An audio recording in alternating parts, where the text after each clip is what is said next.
حکیم بو علی سینا ایک بہت حاذق حکیم رہتے ہیں، ان سے مشورہ کر لیں۔ وہ شخص حکیم کے پاس گیا اور اپنا مسئلہ بیان کیا تو حکیم صاحب نے کہا کہ ایک شرط پر میں آپ کی بیٹی کا کولہ ہاتھ لگائے بغیر واپس بٹھا سکتا ہوں۔ وہ شخص کہنے لگا کہ جو بھی شرط ہو وہ قبول کرنے پر آمادہ ہے۔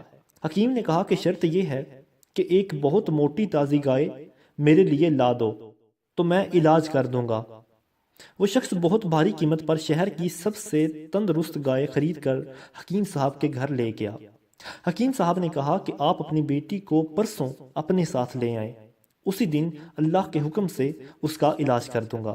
جب وہ شخص چلا گیا تو حکیم صاحب نے اپنے شاگردوں سے کہا کہ 2 دن تک گائے کو گھاس کا ایک تنکا نہ کھلایا جائے اور نہ ہی پانی کا ایک قطرہ پلایا جائے۔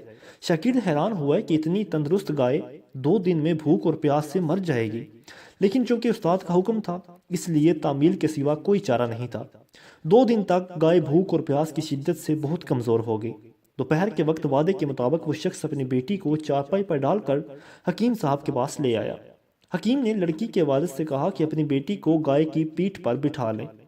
سب بہت حیران ہوئے، لیکن حکم ماننے کے علاوہ اور کوئی راستہ بھی نہیں تھا۔ لڑکی کو گائے کی پیٹھ پر بٹھا دیا گیا۔ اب حکیم صاحب نے اپنے شاگردوں سے کہا کہ لڑکی کے دونوں پاؤں گائے کے پیٹھ کے گرد رسی سے باندھ دیں۔ یہ کام ہونے کے بعد حکیم صاحب نے شاگردوں سے کہا کہ اب گائے کے سامنے گھاس اور دوسری خوراک ڈال دو۔ گائے 2 دن سے بھوکی پیاسی تھی، جلدی جلدی کھانے لگی۔ حکیم صاحب نے اس کے سامنے پانی کی بڑی سی بالٹی میں بہت سا نمک ڈال کر رکھ دیا اور گائے تیزی سے پانی پینے لگی۔ پانی میں نمک کی آمیزش نے پیاس کی شدت اور بڑھا دی تو گائے نے ایک ساتھ بہت سا پانی پی لیا۔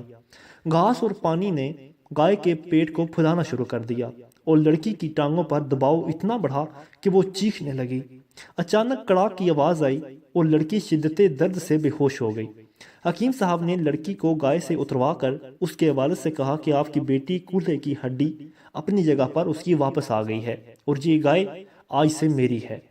یہ کوئی اور نہیں حکیم بو علی سینا تھے، جن کا نام بعد میں چہار دانگ